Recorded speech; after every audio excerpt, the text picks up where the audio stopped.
The NIH Clinical Center treated its first study participant with bone marrow stromal cells, which researchers believe may help to regulate the patient's immune system.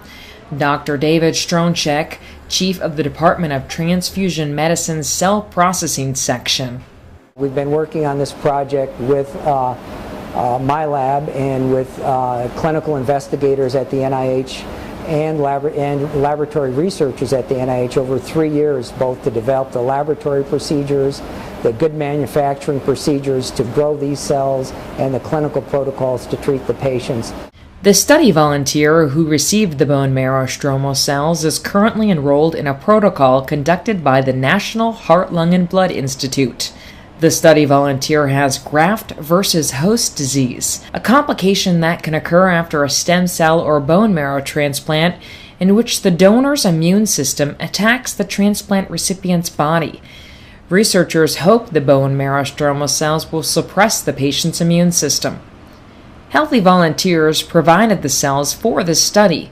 The cell processing team starts with a small amount of cells retrieved from a small bone marrow donation.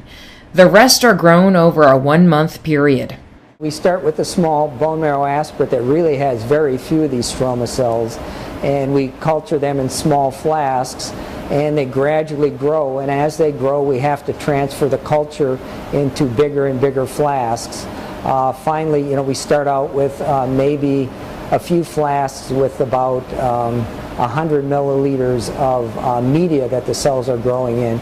And by the time the 28 days are over, we have 8 very large flasks called cell factories with about 10 liters of media. And so the cells have expanded thousands of fold.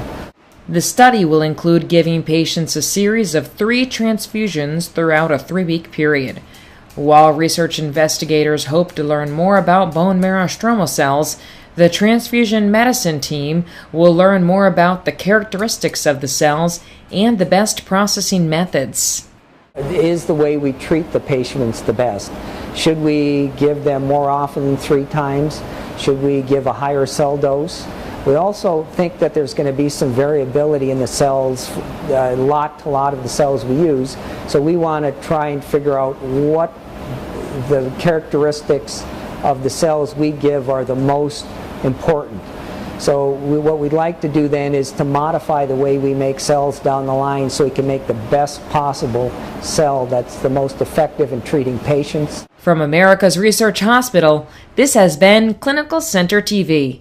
In Bethesda, Maryland, I'm Ellen Crown at the National Institutes of Health, an agency of the United States Department of Health and Human Services.